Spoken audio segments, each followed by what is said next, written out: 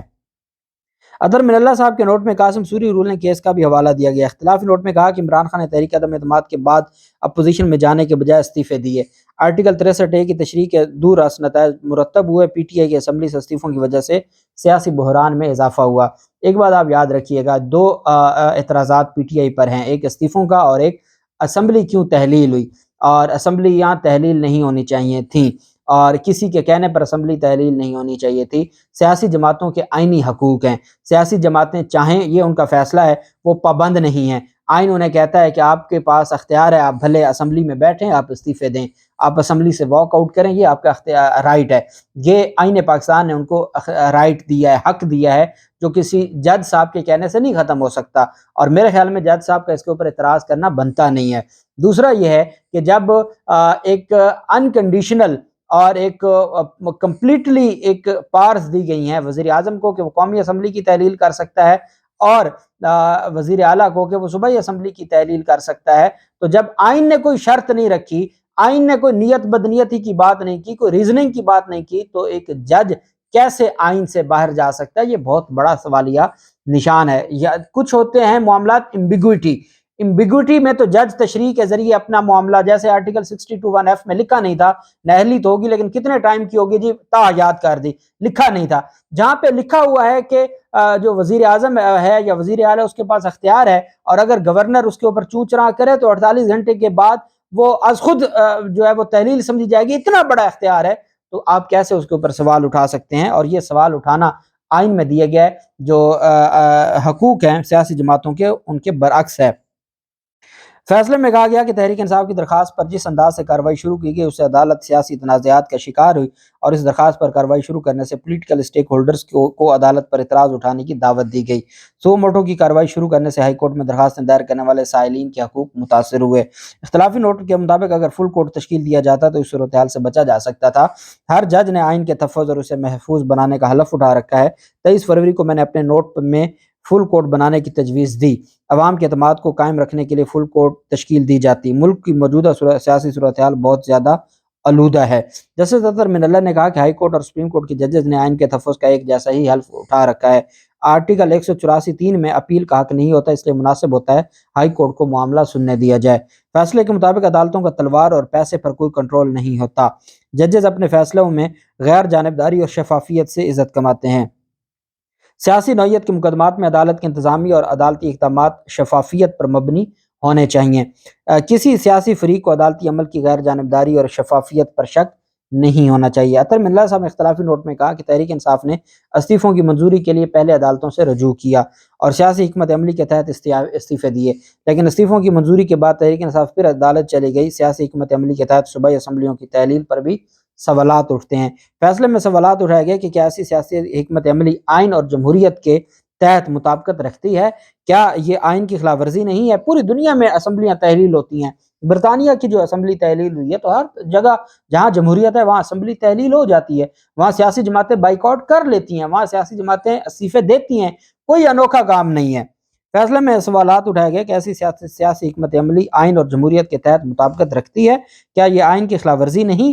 کیا supreme court کو ایسی سیاسی حکمت عملی کو تقویت دینے کے لیے اپنا فورم استعمال کرنے کی اجازت دینی چاہیے؟ کیا عدالت کو غیر جمہوری روایات کی حوصلہ افزائی کرنی چاہیے؟ اب میں حیران ہوتا ہوں، میں فیصلہ اختلافی نوٹ پڑھ کے حیران ہوا کہ یہ ایسے ایلیگیشنز غیر جمہوری، غیر آئینی، اور یہ سارے کچھ۔ یہ بھی سوال اٹھایا کہ سپریم کورٹ کو تحریک انصاف کی فورم شاپنگ کا نوٹس نہیں لینا چاہیے تھا؟ کیا غیر جمہوری روایات کی حوصلہ افزائی سے عوام کو سپریم کورٹ پر اعتماد مجروح ہوگا؟ ایسا کر کے عدلیہ غیر ارادی طور پر پارلیمنٹ کو کمزور کرے گی۔ سیاسی فریقین کو پذیرائی دینے سے قبل ان کو نیک نیتی ثابت کرنی چاہیے۔ جب رات کے 12 بجے ہائی کورٹ کے دروازے کھولے گئے تھے تو وہ سارے معاملات پارلیمنٹ کی کمزوری نہیں تھی۔ اطہر من اللہ صاحب نے کہا کہ سیاسی جماعتوں کی جانب سے سیاسی تنازعات میں عدالت کو شامل کرنا ستم ظریفی ہے۔ سیاسی سٹیک ہولڈرز کی جانب سے اپنائے جانے والے طرز عمل سنگین بحران پیدا کرے گا۔ سیاسی رہنماؤں کے درمیان طاقت کے حصول کے لیے کشمکش عوام کی فلاح اور معاشی حالات کو متاثر کر رہی ہے۔ فیصلے میں کہا گیا کہ اطہر من اللہ صاحب کی جانب سے کہ یہ جو چیزیں ہیں یہ نقصان دے رہی ہیں، ریاست کو نقصان دیتی ہیں، اور سیاسی جماعتوں کی جانب سے جو معاملات ہیں ان کو ہر صورت میں جو سپریم کورٹ کی جانب سے غیر جمہوری حکومتوں کی توثیق ملک کے لیے ناقابل تلافی نقصان کا سبب بنی۔ عوامی اداروں کو مضبوط نہیں ہونے دیا گیا، جبکہ ملک میں 75 سال گزرنے کے باوجود بھی عوامی ادارے کمزور ہیں۔ جسٹس اطہر من اللہ نے کہا کہ سیاسی اور آئینی بحران کی وجہ سے ملک تباہی کے دہانے پر آ چکا ہے۔ جب سیاستدان متعلقہ فورمز پر جانے کی بجائے عدالتوں میں مقدمات لاتے ہیں تو درخواست دہندہ کو جیت جاتا یا ہار جاتا ہے، لیکن بالآخر عدالت ہار جاتی ہے۔ 27 فروری کو کمرہ میں ہونے والی مشاورت کا یہی نتیجہ تھا کہ میں نے خود کو نہ بینچ سے علیحدہ کیا، نہ مجھے علیحدہ کرنے کی وجہ تھی، اور پھر بھی نیا بینچ بنایا گیا اور اس میں مجھے شامل نہیں کیا گیا، اور یہ جو فیصلہ ہے وہ 4-3 سے۔ اب چونکہ 4 اپریل کو نئی درخواست تھی، نئی درخواست 184(3) کے تحت تھی، متفقہ بینچ کا فیصلہ آ گیا 3 رکنی کا، اور اس پر عمل درآمد شروع ہو گیا۔ انتخابات کی تاریخ بھی دے دی، شیڈول بھی دے دیا۔